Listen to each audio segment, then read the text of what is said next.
Welcome back. बात हो रही थी ख़ास तौर पे इसमें कोई शक नहीं, मखदूम मोहसिन साहब बात कर रहे थे कि इस पिछले एक महीने में हमारे दोनों ऐवान जो हैं वो एक्सपोज हुए हैं और यही बदकिस्मती है। दूसरी तरफ बड़े दावे किए जा रहे थे बिलावल भुट्टो साहब की तरफ से भी कि जमहूरियत बेहतरीन इंतकाम है।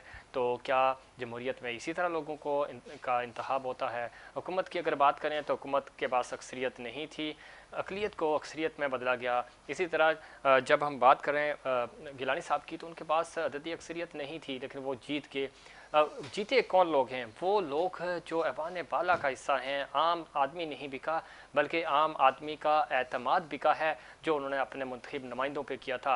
ये किसी भी माशरे का बहुत बड़ा अलमिया होता है कि आप जिस पे भरोसा कर रहे हैं उसके जो एग्जीक्यूटिव लोग हैं वो बिक जाएँ, या वज़ीर आज़म लेवल तक इतनी ज़बरदस्त लॉबिंग करके या हॉर्स ट्रेडिंग कह रहे हैं, जो भी अल्फाज दें उसको आप जिस पैराहे में देखें, लेकिन ये बदनुमा दाग होता है किसी भी माशरे पे। मखदूम साहब, आप बात कर रहे थे ये कितना हम जो आईआर के स्टूडेंट्स हैं, पॉलिटिकल साइंस के स्टूडेंट्स हैं, मास कम्युनिकेशन के स्टूडेंट्स हैं, या वो स्टूडेंट जो सियासत को या समाजियात को पढ़ते हैं, समझते हैं या उस तरफ जाना चाहते हैं, उनको हम क्या बताएंगे कि क्या यही तरीक़ाकार है जमहूरियत में?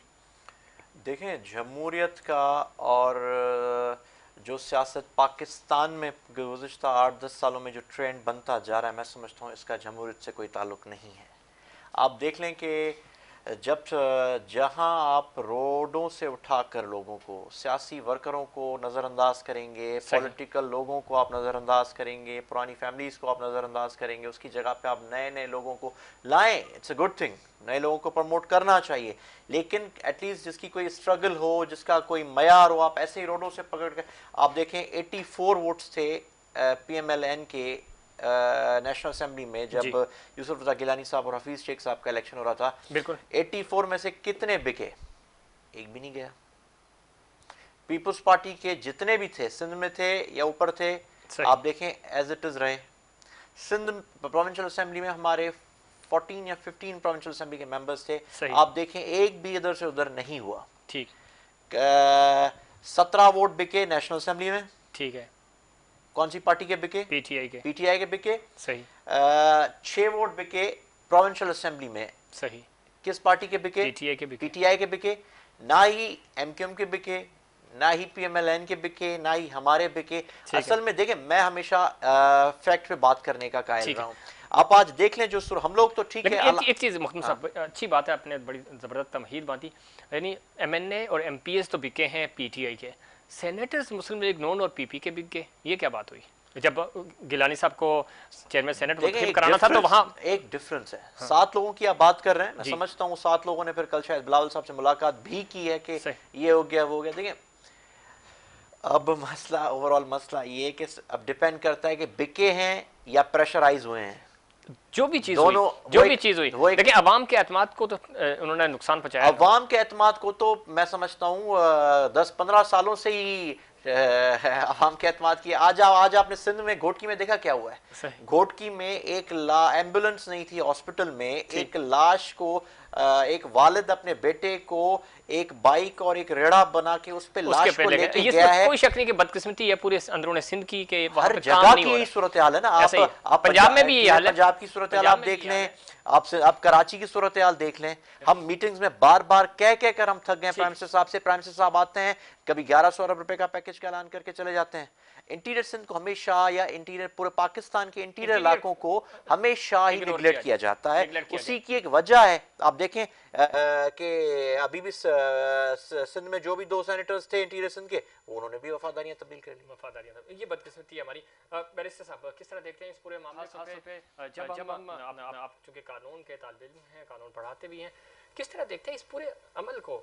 हम कब तक इन चीज़ों में फंसे रहेंगे और वफादारियाँ तब्दील होती हैं और फिर जब हम इलेक्शंस में जाते हैं? अगर हम सिंध की बात करें तो पाकिस्तान कम्युनिस्ट पार्टी मुसलसल 13 साल से सूबे में हुक्मरान जमात है, वो ब्लेम नहीं कर सकते पीटीआई को, पीटीआई की बैड गवर्नेंस अपनी जगह, लेकिन सूबाई लेवल पे उन्होंने कुछ नहीं किया। जिस तरह मखदूम साहब भी इशारा कर रहे थे, अंदरूनी सिंध चले जाएँ या अंदरूनी पंजाब चले जाएँ या केपी में के मज़ाफ़ात में चले जाएँ, हालात बिल्कुल नहीं बदले। अगर बदले हैं तो वही मेन स्ट्रीम के जो लोग हैं, इलीट क्लास है, उन्हीं के हालात बदल रहे हैं। तो अवामी सतह पे तो हुकूमतें नज़र नहीं आ रही। देखें, जिस तरह इंटीरियर और एक्सटीरियर की बात की गई, मेरी टर्मिनोलॉजी में उससे बेहतर तौर पर अगर अर्बन और देही इलाके कहे जाए ठीक तो है, वो बेहतर होगा। ठीक है, और इस चीज़ पर हमें मुत्तफिक होना पड़ेगा कि जो नेशनल प्रायोरिटीज़ हैं वो किसी भी कौम की जब तक उसके अवाम के मुतलिक नहीं बदलेंगी, उनके इंटरेस्ट में नहीं बदलेंगी, पब्लिक इंटरेस्ट लिटिगेशन नहीं होगी, तब तक ये चीज़ें होती रहेंगी। जिस तरह आपने मिसाल दी बैड गवर्नेंस से हॉर्स राइडिंग हो रही है, इसी तरह 1997 में नवाज शरीफ की गवर्नमेंट ने हॉर्स राइडिंग को बैन करने के लिए 17th कॉन्स्टिट्यूशनल अमेंडमेंट लाए। उसमें ये चीज़ तहरीरी तौर पर लिखी गई कि अभी जो भी पार्टी राय के खिलाफ नेशनल असेंबली में या सेनेट में वोट करेगा और इसी तरह उनकी पॉलिसीज़ के खिलाफ जाएगा, उससे डिफेक्टिव मेंबर समझा जाएगा। उसे फिर रिवाइज करके परवेज़ मुशर्रफ की गवर्नमेंट ने 2004 में चेंज कर दिया और उसमें ये शिकें तब्दील कर दी गई। इसी तरह 18th अमेंडमेंट में जो एग्जिस्टिंग क्राइटेरिया है वो बरकरार रहा। तो जब तक हमारी पॉलिटिकल पार्टीज़ और जो नेशनल इंटरेस्ट को समझते हैं बेहतर तरीके से, जो इदारे इस चीज़ का दावा करते हैं, इस चीज़ पर अपनी पोजीशन को कंसोलिडेट किए हुए हैं, वो ये नहीं तय करेंगे कि हमारे मुल्क में पार्लियामेंट का रोल क्या होना चाहिए, सिविक बॉडीज़ का रोल क्या होना चाहिए, इसी तरह दीगर इंस्टीट्यूशंस का रोल होना चाहिए। आप मुझे बताएं हमारे मुल्क में कौन सा इंस्टीट्यूशन एग्जिस्ट करता है सिवाय पाकिस्तान आर्मी के, उनके डिसिप्लिन के अलावा कौन सा इंस्टीट्यूशन एग्जिस्ट करता है? लेकिन इस्टेब्लिशमेंट पाकिस्तान आर्मी, उसके बाद तमाम इंस्टीट्यूशंस को अपना हैंड एक्सटेंड करना चाहिए कि उनकी बेहतरी भी, उनकी डेवलपमेंट भी हो सके। लेकिन इसमें कितना इंपॉर्टेंट है ये प्रपोजल?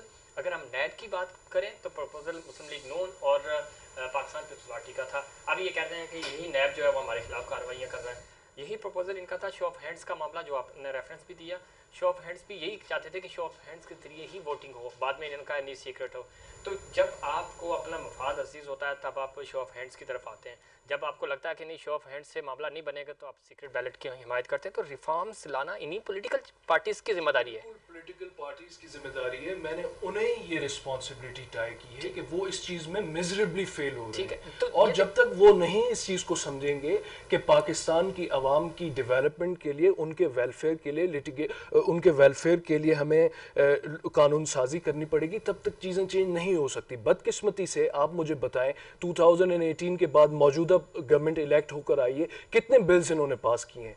कौन सा बिल इसमें ये बात करता है कि प्रोविजन ऑफ वाटर फैसिलिटीज़ होनी चाहिए, रोड रस्तों की बेहतरी होनी चाहिए, इंफ्रास्ट्रक्चर डेवलपमेंट होनी चाहिए? ये तमाम चीज़ें तो सिर्फ अपने हद तक इनकी महदूद रही हैं। कोई ऑर्डिनेंसेस लेकर आते हैं, कोई दीगर और लॉज लेकर आते हैं, उनका इनकी ज़ात के अलावा कहीं कोई एक्सटेंशन होती ही नहीं है। तो जो पार्लियामेंट सिर्फ अपने अंदर इल्ज़ाम साजी रखेगी और सिर्फ ये कुव्वत रखेगी कि हम एक दूसरे को ब्लेम दें, तब तक पाकिस्तान के हालात बदकिस्मती से नहीं बदल सकते। इसमें कोई शक नहीं कि पाकिस्तान के हालात उस वक्त तक नहीं बदलेंगे जब तक आपकी नीयत हुकूमत हो या अपोजिशन हो। अपोजिशन का काम ही ये होता है कि वो हुकूमत को सीधे रास्ते पर लेके आती है। वो पॉइंट आउट करती है कि कहाँ आप ख़राब कारकर्दगी का मुजाहरा कर रहे हैं, कहाँ बेहतरी आ सकती है, रिफॉर्म्स कैसे हो सकते हैं। लेकिन बदकिस्मती से इन 3 सालों में हमें इस तरह की कोई एक्टिविटी नज़र नहीं आई, और ना ही हुकूमत की तरफ से ना ही अपोजिशन की तरफ से। मिर्ज़ा आलम बेग साहब से भी राय लेंगे, लेकिन उससे पहले एक कमर्शियल ब्रेक।